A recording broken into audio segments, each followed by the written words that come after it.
RK நகர்மணி, ஆளுநர் அவர்களுக்கு கொஞ்சமாச்சு அறிவுன்றது இருக்கா இல்லையா அப்படின்னு தெரியல, கேட்கணும் போல இருக்கு.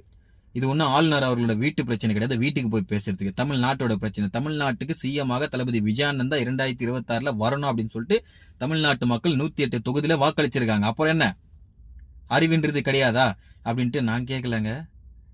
கில்லி படத்துல வில்லனாக நடிச்ச ஆக்டர் பிரகாஷ் சார் அவர்கள் மீடியால போன் கால் மூலியமா பேசியிருக்காரு. தமிழக வெற்றி கழக தலைவர் விஜயை ஆளுநர் இன்னும் ஆட்சி அமைக்க அழைக்கவில்லை, அது குறித்து உங்களுடைய பார்வை? கவர்னர் கொஞ்சம் அறிவு இருக்கான்னு தான் கேட்பேன்.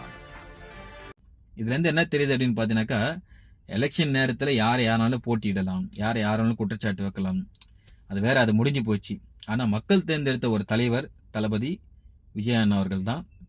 ஸோ அதனால இந்த மாதிரி பண்றது தப்பு. இப்படியே பண்ணிட்டு இருந்தீங்க அப்படின்னாக்கா நாங்க தமிழனுக்கு ஒண்ணு அப்படின்னாக்கா விடமாட்டோம். தமிழ்நாட்டின் சிஎம்மாக தளபதி விஜய் அவர்கள் தான் வரணும் அப்படின்ட்டு ஆக்டர் பிரகாஷ் சார் அவர்கள் ரொம்ப அற்புதமா, ரொம்ப தைரியமா சொல்லியிருக்காரு. ரொம்ப நன்றி சார். என் செல்லம் தானே, அது என் செல்லம் தானே. அங்க